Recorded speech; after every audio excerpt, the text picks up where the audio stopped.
Alors donc du coup, comme je vous disais, de ces 4 éléments vont découler les 4 tempéraments que l'on a cités dans le sommaire, et ça va déterminer également à la fois les attitudes physiologiques, donc les formes du corps, et le fonctionnement de l'organisme, hein, de tous les systèmes, comment fonctionne le système sanguin, le cœur, la respiration, etc. Et également des tempéraments psychologiques. Et donc, ces 4 tempéraments, je vous les répète, c'est donc le lymphatique, le sanguin, le bilieux et le nerveux. Et donc, l'humeur dominante, je vous le rappelle, c'est la lymphe. L'élément, c'est l'eau. Et donc, la nature, elle est froide et humide. Donc, alors, concrètement, ça veut dire quoi? Ça veut dire que, par exemple, les mains vont avoir tendance à être froides et un peu moites chez cette personne-là, de type lymphatique. Hein, on va y revenir là. Et donc, l'âge de la vie qui correspond à ce tempérament, c'est la petite enfance. Alors, la santé du lymphatique, elle va dépendre directement du système digestif, desquels va découler le système lymphatique. Hein, donc, la qualité du système lymphatique va être en relation avec le système digestif. C'est vraiment le système le plus fort chez ce tempérament. Alors, il est conseillé à ce lymphatique, à cette personne de tempérament lymphatique, de vraiment s'adonner à des activités physiques. C'est un tempérament qui a tendance à être un peu dans la lenteur, dans la nonchalance, avoir un métabolisme de base pas très élevé. Et du coup, eh bien, il va avoir tendance à ralentir l'ensemble de ce système et du coup à se déséquilibrer par la lenteur. Donc pour être équilibré, il aura vraiment besoin de se bouger en quelque sorte. Le sanguin est en relation avec le sang. Bien, c'est un élément air. Il est de nature chaude et humide. Et puis l'âge de la vie, je vous le rappelle, c'est l'adolescence. Alors lui, sa santé, elle va dépendre essentiellement de son système cardio-respiratoire. Donc tout ce qui est en relation avec le sang et la respiration. Il est également conseillé à cette personne d'apprendre la modération. Voilà. Et puis ces systèmes clés, donc là essentiellement le système cardiovasculaire, donc tout ce qui est en lien avec la circulation sanguine principalement, et par retentissement, je vous l'ai pas mis, mais par retentissement le système respiratoire. Donc sa main, elle est vraiment chaude, elle est souvent humide. Alors pas toujours, mais elle est souvent humide également.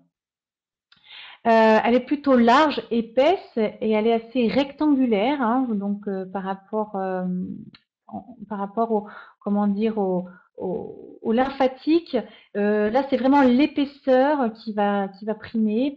Et puis là, on est plus dans un peu plus anguleux, c'est un peu plus anguleux au niveau des formes. Il y a plus de rectitude par rapport au lymphatique où il y a plus de rondeur, c'est plus enrobé. Hein, et bon, bien sûr, il y avait la différence de température. Elle est vraiment puissante, cette main massive. Hein, mettez-vous en esprit, par exemple, la main d'un bûcheron. Voilà. Donc, on a vraiment la main du sanguin type. Elle est parfois un peu enrobée. Ça, c'est du fait de la tendance à la dilatation, la dynamique de dilatation pour le sanguin, s'il est en déséquilibre au niveau de l'alimentation, par exemple. Elle est assez poilue, cette main. Hein, souvent, il y a une pilosité assez abondante. D'ailleurs, la pilosité, c'est une marque d'une énergie vitale inscrite dans le corps physique sur le plan métabolique. Hein. Souvent, quand il y a le métabolisme assez fort, donc c'est tout ce qui est assimilation, désassimilations, c'est-à-dire nutrition, comment il mange, tout ce qu'il mange, est-ce qu'il profite, est-ce qu'il fabrique du muscle, voilà, c'est tout ça le métabolisme. Eh bien, en général, on retrouve une pilosité assez forte dans ces tempéraments-là. Au niveau de la main, les lignes sont nettes, elles sont vraiment claires et elles sont toutes simples. Hein. Il n'y a pas de fioritures, c'est une ligne, point, et puis c'est vraiment précis. Hein. C'est pas, ça commence un petit peu, ça commence flou, c'est net, puis ça finit flou. Non, en général, tout est net hein, au niveau de cette main chaude et puissante du sanguin. Au niveau psychique, le bilieux est également extraverti comme le sanguin.